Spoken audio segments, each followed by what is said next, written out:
दरअसल उत्तर प्रदेश में बिहार चुनाव के बाद अखिलेश यादव जिस तरह से कांग्रेस को पैर की नोक पर रख रहे हैं, उसके बाद आम जन कांग्रेस का यही कह रहा है कि कांग्रेस को उत्तर प्रदेश का विधानसभा चुनाव अकेले लड़ना चाहिए। क्या होगा, ज्यादा से ज्यादा हार होगी ना, लेकिन अगर अपने दम पे चुनाव लड़ेगी तो एक फाइटिंग स्पिरिट कांग्रेस में वापस आएगी, एक जिंदा होने की जील वापस आएगी।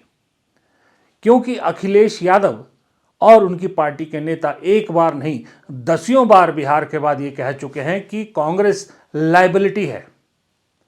कांग्रेस को वो 40 सीट से ज्यादा देने को बिल्कुल तैयार नहीं है। यूं तो 38 सीट कह रहे हैं कि 38 जो पॉलिटिकल संभाग है उसके हिसाब से 19 को 2 से गुणा कर तो 38 बढ़ती है, पर चलिए 40 दे देंगे।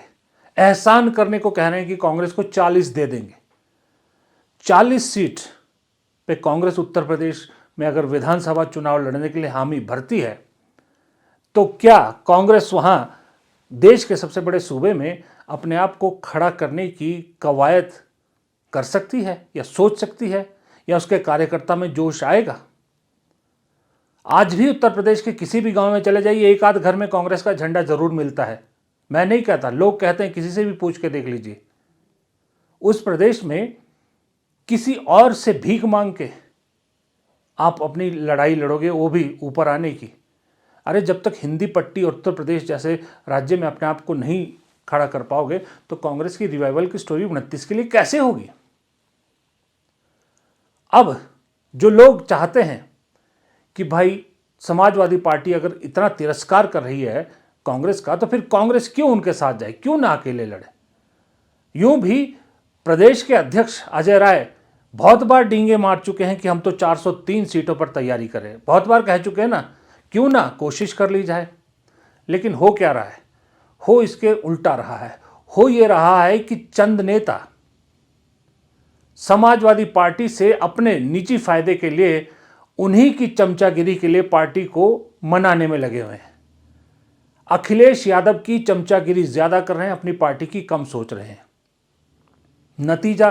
नतीजा ये हो रहा है कि एक बहुत बड़े धड़े का, कांग्रेस में बहुत बड़े धड़े की बात ही नहीं सुनी जा रही। और वो धड़ा मैं आपको बताता हूं, ब्रेकिंग न्यूज, वो धड़ा मास रेजिग्नेशन के बारे में सोच रहा है। जी हां, मास रेजिग्नेशन। और वो छोटे मोटे नेता नहीं है, मैं आपको बता दूं, उनमें बहुत बड़े बड़े नेता भी शामिल है उस ग्रुप में। और उनमें से ज्यादातर नेता वो हैं जो बीएसपी छोड़कर कांग्रेस में आए थे। जी हां, जो बीएसपी छोड़कर कांग्रेस में आए थे, और ज्यादातर मुस्लिम चेहरे हैं। आप सोच सकते हो, मुस्लिम चेहरे हैं, बीएसपी छोड़कर कांग्रेस में आए थे। और जो मेरे पास एक हिसाब से लिस्ट आई है, अगर मैं उस लिस्ट में सारे नाम ना भी पढ़ूं, अगर मैं 2-4 आपको बड़े बड़े नाम सुना दूं तो आप हैरान हो जाएंगे। सुनिए, वो नाम है Pradeep Jain Aditya, ex MP, ex central minister; Pradeep Mathur, ex MLA, ex CLP leader; Naseemuddin Siddiqui. Uttar Pradesh में कौन है जो नसीमुद्दीन सिद्दीकी का नाम नहीं जानता? एक्स कैबिनेट मिनिस्टर, मायावती सरकार में एक वक्त में नंबर 2 थे, ये नंबर 2 थे। लेकिन जब मायावती से इनकी खटपट हुई तो उन्होंने शायद 22 या 23 में कांग्रेस ज्वाइन कर ली थी। फिर एक आपको याद होगा, Nakul Dubey, x MLA, ex minister. फिर एक है पार्लियामेंट में जो 24 से चुनाव से पहले, आपको याद होगा, रमेश बिधूड़ी, बीजेपी के वो सांसद, जिन्होंने एक बीएसपी के मुस्लिम सांसद के बारे में क्या क्या शब्दों का इस्तेमाल ऑन रिकॉर्ड किया था, संसद के अंदर किया था। और वो एमपी कौन थे? दानिश अली, जिनसे बाद में राहुल गांधी गले मिले थे। और वो दानिश अली कांग्रेस में शामिल हो गए थे, लोकसभा चुनाव लड़े, हार गए अमरोहा से। वो दानिश अली भी पार्टी छोड़ने पर मजबूर हो रहे हैं। और कहा जा रहा है कि बात तो इमरान मसूद से भी की जा रही है। इमरान मसूद को भी ये ग्रुप अपने साथ शामिल करना चाहता है, लेकिन फिलहाल इमरान मसूद को कांग्रेस ने जिम्मेदारी दी है बड़ी, शायद असम की जिम्मेदारी दी है, तो वो अभी इस लिस्ट में शामिल नहीं हो सकते। लेकिन ये जो मैंने नाम पढ़े हैं उत्तर प्रदेश में किसी से भी पूछ लीजिए, ये छोटे मोटे नेता नहीं हैं, ये सब लोग मास रेजिग्नेशन के बारे में सोच रहे हैं, कांग्रेस छोड़ने की सोच रहे हैं। मैं इनकी वकालत नहीं कर रहा, मैं नहीं जानता कौन है, मैं कभी इनसे मिला भी नहीं और ना मुझे इनसे कभी कोई काम पड़ेगा, मैं इनकी वकालत भी नहीं कर रहा। लेकिन मैं कांग्रेस हाईकमान से ये पूछना चाहता हूं कि क्या वजह है, इन लोगों को इतना दरकिनार क्यों किया गया है। आपके पास उत्तर प्रदेश में रिवाइव होने का सबसे बड़ा चांस क्या है? क्या आपको बीजेपी का वोट मिलेगा? कतई नहीं। क्या आप समाजवादियों का वोट अपनी तरफ ट्रांसफर कर पाएंगे, ले पाएंगे उनका वोट? कतई नहीं। आपके पास एक ही ऑप्शन बचता है, मायावती की बीएसपी ने जो एक जगह खाली की है, उस जगह को कांग्रेस कैप्चर कर सकती है। इससे पहले कि उत्तर प्रदेश में कोई और फोर्स आ जाए केजरीवाल जैसे, कांग्रेस के पास सुनहरी मौका है कि बीएसपी का वोट अपनी तरफ खींचे और ये चेहरे उसमें बहुत काम आने वाले। और दूसरी बात, मुस्लिम चेहरे, आज की डेट में मुस्लिम वोट कांग्रेस कंसोलिडेट करने की कोशिश कर रही है अपने साथ, और मुस्लिमों को एक भरोसा दे रही है कि कांग्रेस है जो हर वक्त उनके साथ खड़ी है। लेकिन अगर ऐसे मुस्लिम बड़े नेताओं को दरकिनार किया जाएगा तो कैसे देश का मुसलमान, खास करके उत्तर प्रदेश का मुसलमान, कांग्रेस पर भरोसा करेगा। इनकी शिकायत जो है वो शिकायत ये है कि जो प्रदेश के अध्यक्ष हैं अजय राय, उच्च जाति के हैं, इतने हाई हेडेड है कि किसी से बात तक नहीं करते। हम जो राय देते हैं उस राय को मानने से इनकार कर दिया जाता है।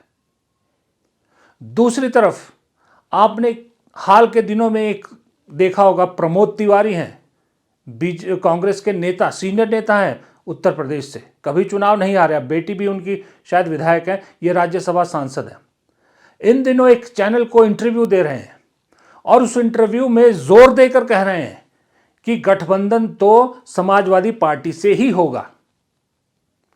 क्यों इतना जोर दे रहे हैं? वो कह रहे हैं कि मेरी राय पूछी जाएगी, मैं तो यही कहूंगा समाजवादी पार्टी से गठबंधन किया जाए।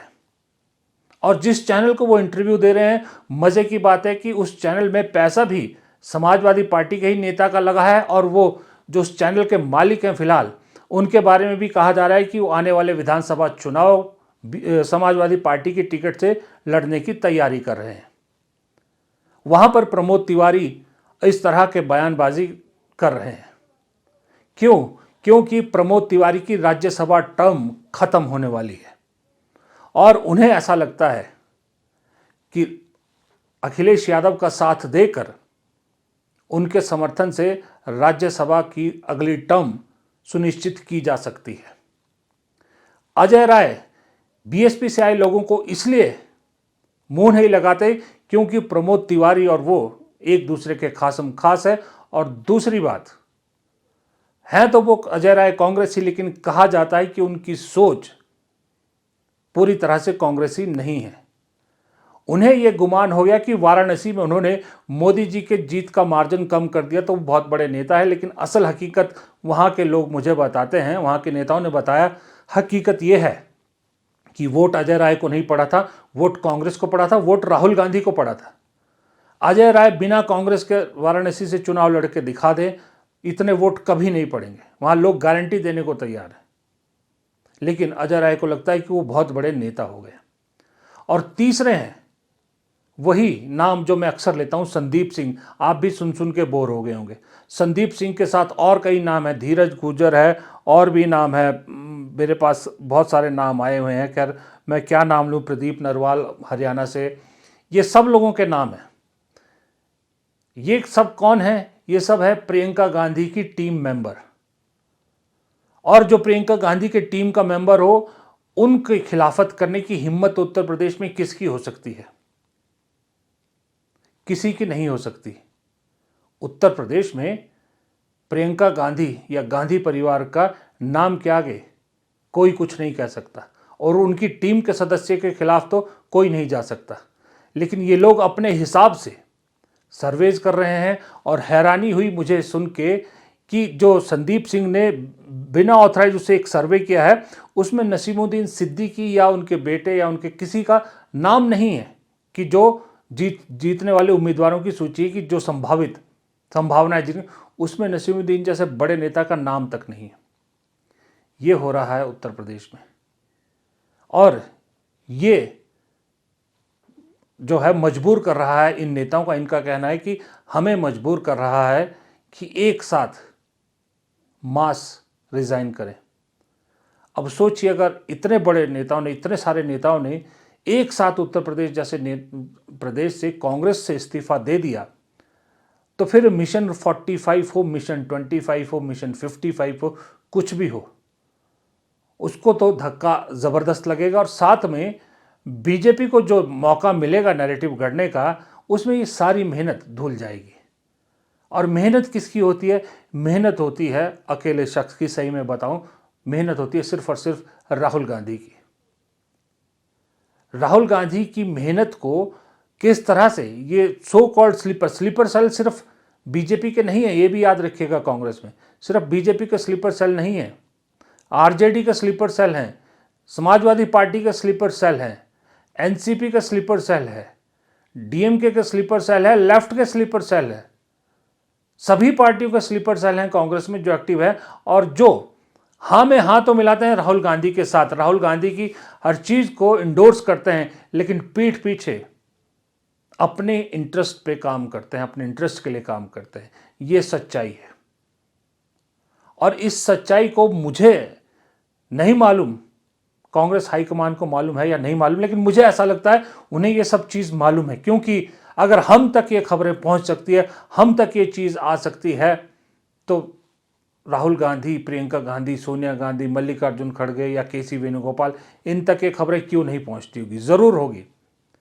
दिक्कत ये है कि ये लोग भी यही शिकायत कर रहे हैं कि चलिए अजय राय हमारी बात नहीं सुन रही है, चलिए हमारे खिलाफ एक जो है वो हवा बना दी जाती है, हमारी बात को तवज्जो नहीं दी जाती। इन्होंने दो राय दी थी दरअसल। एक तो ये कहा था कि अकेले लड़ ले कांग्रेस, दूसरी कहा था कि या तो फिर बीएसपी के साथ जो है वो गठजोड़ कर ले, कि कम से कम बीएसपी के साथ इस शर्त पे तो हम चुनाव में जा सकते हैं कि 202 सीटों पर लड़ सकते हैं। 50-50 पे बीएसपी से बात कीजिए, अगर बीएसपी मानती है तो 202 सीट भी बहुत होती है लड़ने के लिए। कम से कम कांग्रेस में एक वर्कर को कुछ काम करने को तो मिलेगा, वरना उत्तर प्रदेश में तो कांग्रेस का वर्कर पिछले कई सालों से ज़्यादातर जगह पर समाजवादी पार्टी के लिए काम करने को मजबूर होता है, इसलिए वो घर बैठना ज़्यादा बेहतर समझता है।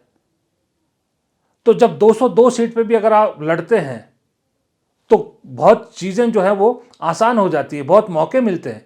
ये बात इनका कहना है कि भाई बीएसपी से इस बात पे मान लीजिए, कर लीजिए बातचीत। कम से कम 40 के मुकाबले 202 सीटें बहुत ज़्यादा होती है, सम्माननीय सीट होती है। और अगर मायावती नहीं मानती है तो अकेले जाइए।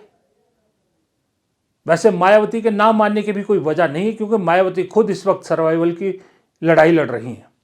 तो ये दो सीधे साधे आइडियाज़ थे, नहीं सुने जा रहे। अभी दिल्ली में वक्त मांगते हैं, न राहुल गांधी से इन्हें वक्त मिल रहा है, न प्रियंका गांधी से वक्त मिल रहा है, और ये जानते हैं कि मल्लिकार्जुन खड़गे से मिलने का कोई फ़ायदा नहीं है। उत्तर प्रदेश में वही होगा जो राहुल गांधी चाहेंगे, या फिर प्रियंका गांधी कम से कम राहुल गांधी तक एक मैसेज तो पहुंचा सकती हैं। मौका नहीं मिल रहा दोनों को मिलने का, इसलिए ये हालत उत्तर प्रदेश में हो रही है। और उत्तर प्रदेश की सच्चाई इसलिए मैं आपके सामने रख रहा हूँ कि उत्तर प्रदेश में कांग्रेस में भूचाल आने वाला है, ये आशंका बहुत प्रबल है। और ये भूचाल अगर आ गया तो कांग्रेस के लिए अच्छी खबर नहीं है। लेकिन कांग्रेस हाईकमान चाहे तो इस भूचाल को आने से पहले स्थिति संभाल सकती है। कुछ चीज़ें उनकी सुनी, कम से कम मानिए मत उनकी बातें, तो कम से कम उनकी बातें सुननी तो जा सकती हैं। वो भी बीएसपी से अब एक जन समर्थन लेके आए हैं, अपने एक पूरा बेस लेके आए हैं, अपने समर्थकों का एक पूरा जो है एक तामझाम लेके आए हैं। कम से कम उनकी बात तो सुनी जा सकती है ना। बात मानना ना मानना वो बात की बात है, लेकिन बात ही ना सुनी जाए तो फिर ये कैसे संभव होगा।